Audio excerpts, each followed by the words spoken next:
This no-bake dessert is one of a kind. Now, I've done this recipe on my channel before, but due to some audio issues, I had to take it down. But I could not let such a delicious recipe go to waste. So we're going to do it again today for y'all. You all are in for a treat. Can't wait to get this recipe going. Let's go. All right, so we're starting off with 2 packs of graham crackers, and this is the cinnamon kind here. And I'm using an off-brand. You can use the name brand, but I'm just using off-brand and works just fine for me. And again, I am using the cinnamon graham crackers here. And I am putting in 2 packs. You can go with about 1.5 packs. You don't have to use totally, 2 packs. But that's what I'm using because I like a lot of graham crackers. Okay, now, this part is where you could skip if you wanted to because I'm not using a food processor. I am doing the old-fashioned way to mix my my cookies and my graham crackers here. So I'm just kind of going by hand, and we're going to use the Ziploc bag method here to kind of get it real fine.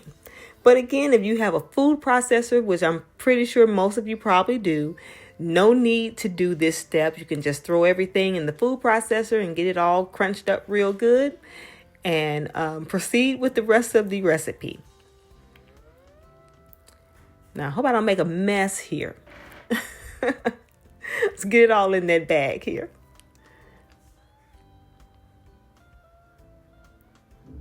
All right, now I'm just going to take, if you're using this method like me, you're just taking a rolling pin and just kind of just rolling the bag, to get it nice and fine. Okay, so we're going to use a little small 1/2 pack of Biscoff cookies. I will have the exact size of this pack in the description. And I'm doing it the same way, and I did it separately. I didn't do it with the graham crackers because they're harder to crunch up and crumble. So I made sure I just did it separately, aside from the graham crackers.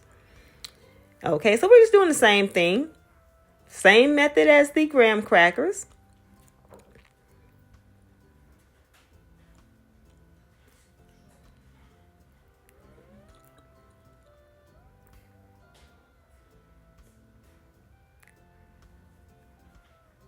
All right, now we got those all rolled and we're about to put it in the bowl.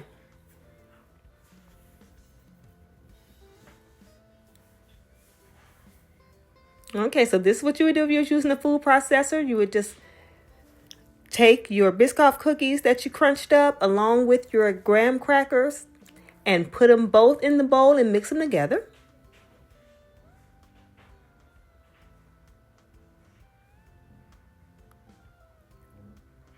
Now I'm just taking a little scoop here and I'm just mixing the Biscoff cookies and the graham crackers all together, making sure it's nice and even. You kind of see that the Biscoff cookies shining through. Oh, I love Biscoff cookies, y'all. Whenever I go on the plane, I can't wait for them to bring them around. Okay, so now we're using 2 sticks of salted butter. And we're going to melt it down real good. As you can see, I'm pouring all of that melted butter into my bowl, to my cookie mixture.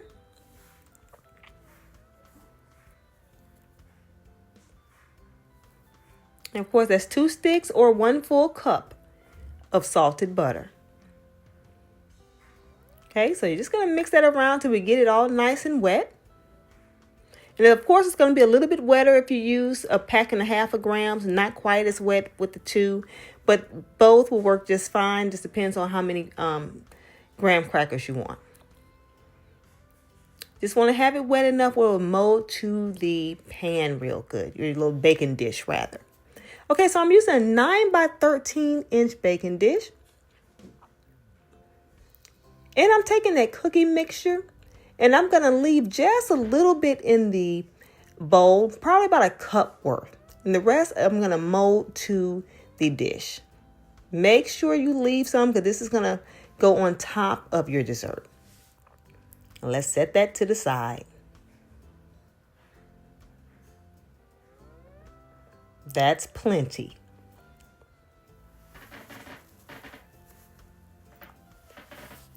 So right now I'm just taking my spoon and I'm spreading it out, and I'm going to work it up the sides.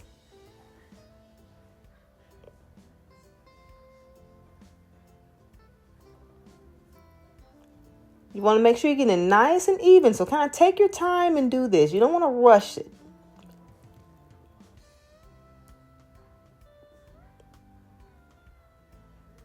Because you want it to be pretty leveled in this dish. Now I'm just taking my clean hands, just pressing down, still kind of working up the sides, but this is helping to get it nice and firm. Want it real packed in.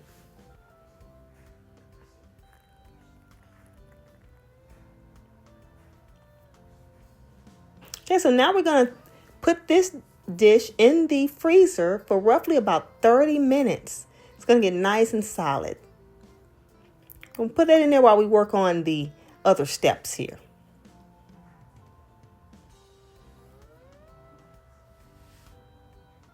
Okay, so now we're going with a 20-ounce can of crushed pineapples, and I'm using one in heavy syrup. And we're going to take a little bowl, and I'm going to take a little sifter. You can use a sifter, or a strainer. As long as you have something to catch that juice, because we are going to use the juice, but you want to make sure you strain all the juice off of the pineapples.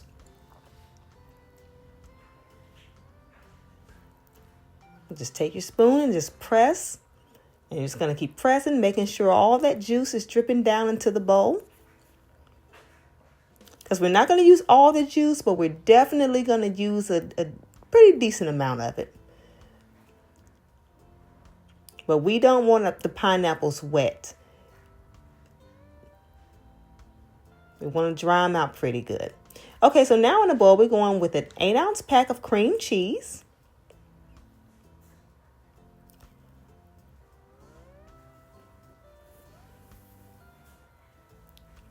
And we're going with 1 stick or 8 tablespoons of salted butter.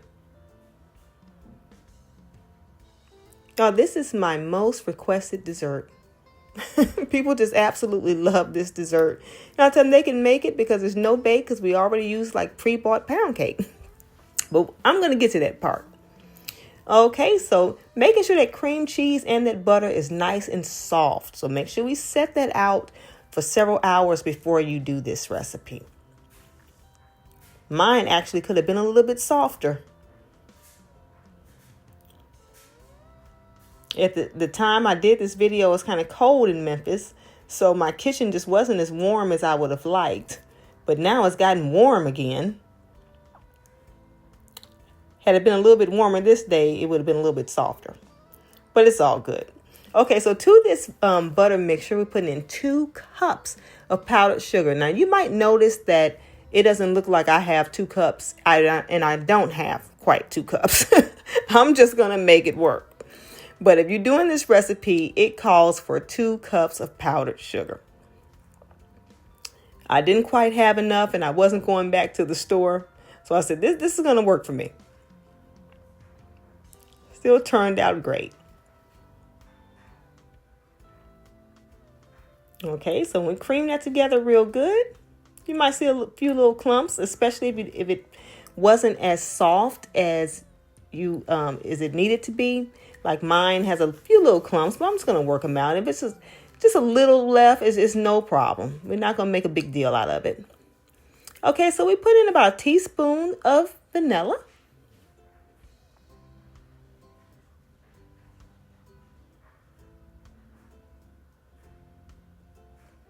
Get that all nice and mixed in.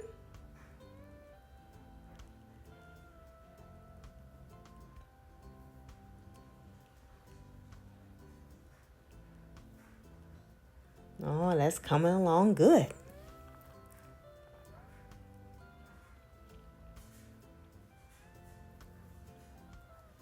All right, now to this mixture, you're going to put about 3/4 of this mixture into your powdered sugar and butter mixture. You want to leave a little bit because we're going to use that on the end. So about 3/4 worth. And we're going to mix that all in.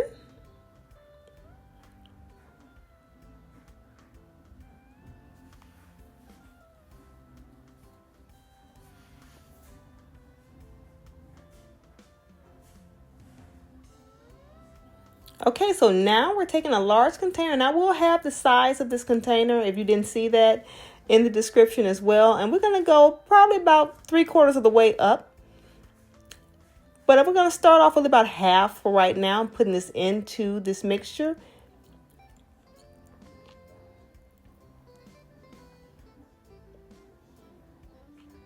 Just folding a little at a time, getting it nice and blended very good.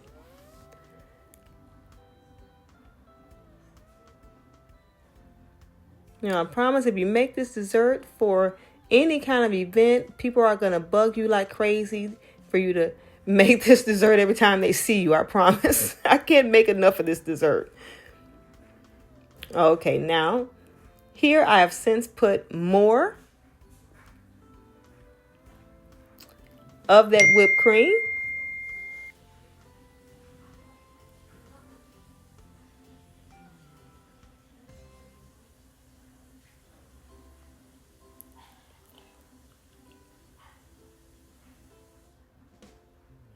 Okay, so now I'm using a 10-ounce store-bought pound cake.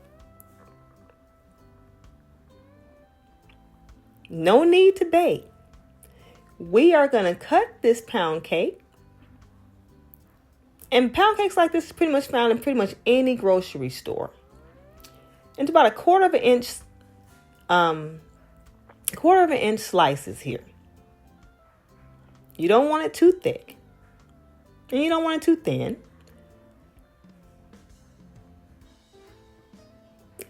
And also, if you want to bake your own pound cake, be my guest. But I call this a no-bake dessert. This is an easy dessert. It's kind of like a cheat cake.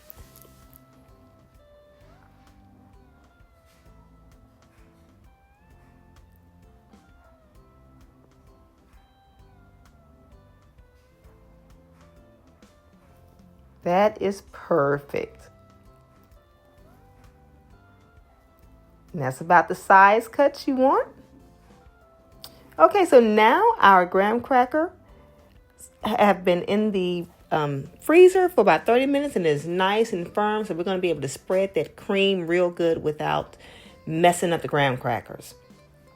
Okay, so we're going to put half of our cream mixture onto the graham cracker bottom here.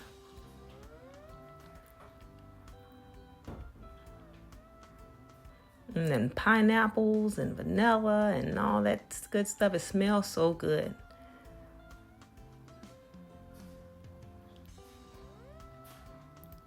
All right, so now we're just going to take your spoon or your spatula and we're going to spread it nice and even.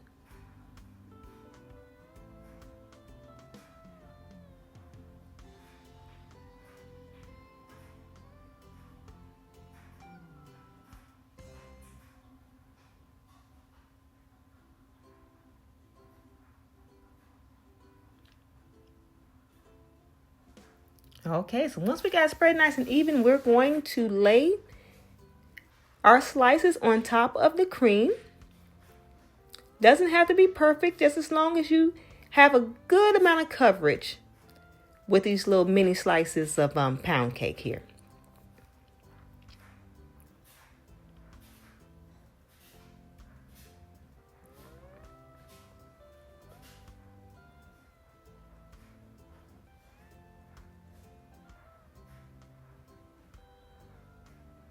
Kind of get them as close together as possible.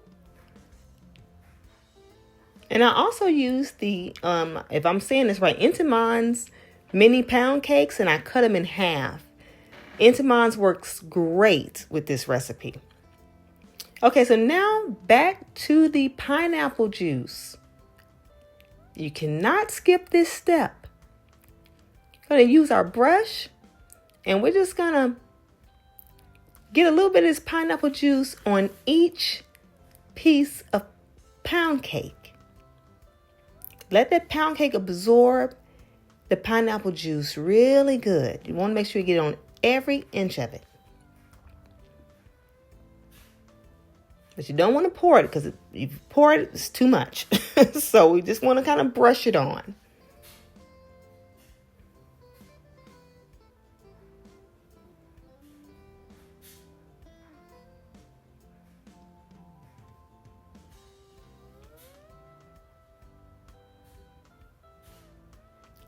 And this is fun. This is a great dessert for you and your children, or you and your grandchildren to do together. It's awesome.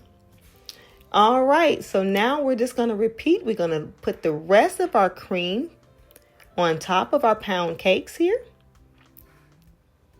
making sure to get all of it out of this bowl. We're using every bit of it. So now we're just going to spread it across. Of course, just layering it like a lasagna.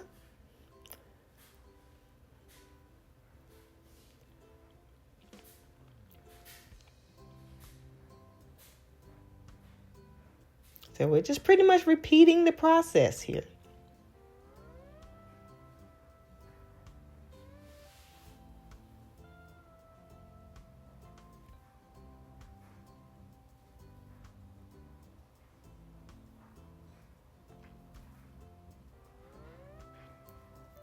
All right, please make sure to spread it even. Okay, so I had to use another pack of pound cake because I didn't have quite enough from cutting the first one. So I bought 2 of them. And I cut it the same way, of course. And now we're just going to lay it across the top. And again, you may have to kind of switch up your pattern, but as long as you cover the top of your cream with your little mini pound cakes, it's going to work just fine. And I'm going to have the brand of this pound cake that I'm using in the description, and also the Entenmann's that I recommend if you can't find this brand, or if you can use whatever brand you like. And again, you can also make your own pound cake if you like, but that's just more work. This is very easy.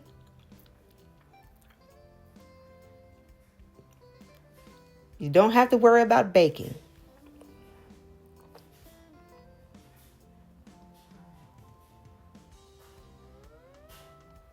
And also, if you want to know how to make a good pound cake, I do have a video on that as well. You should go and check that out. All right, now that's perfect.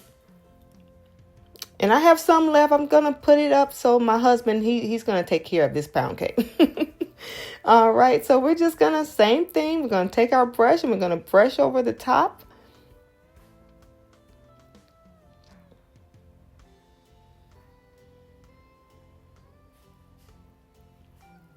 And see, we have a decent amount left. If you should have about this much left. If you don't, that means you more likely put too much on top. So yes, you definitely want to strain it because you want to have this much left when it's all over with. You don't need to use all the pineapple juice. Okay, so with the leftover whipped cream that we had in the container, we're going to add our, if I can get it all out of here. Okay.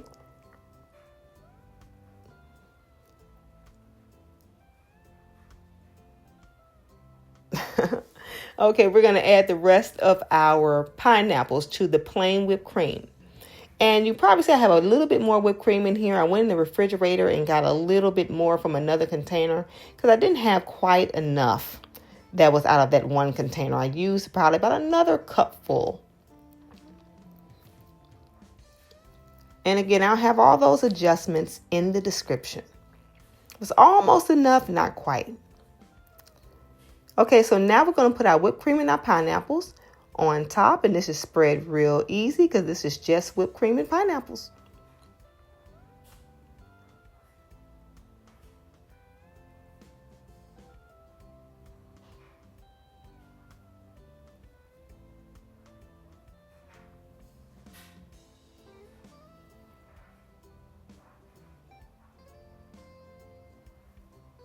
Oh, that's coming along so good.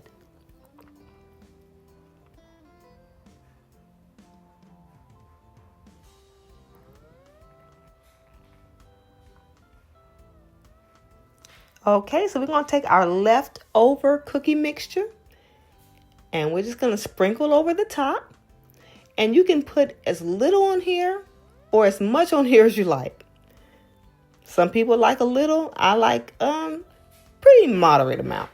You can use all of the cookies. You don't have to use all the cookies. It's completely up to you. Just get the coverage you like. Okay, that's it. And it's going to go in the refrigerator overnight. This has to chill for at least 6 to 8 hours for best results. But that's pretty much it.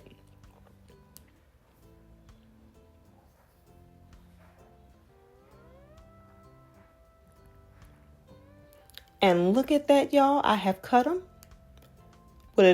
yes, y'all. Doesn't that look good? They are heavenly, y'all. Absolutely delicious. And no baking. No baking at all. Now I have a little piece here and I'm going to cut into it. Kind of show you. Just look at that. Oh my goodness. Just too good. I hope y'all will try this recipe soon. Thank y'all so much for hanging out with me. I'll see y'all next time.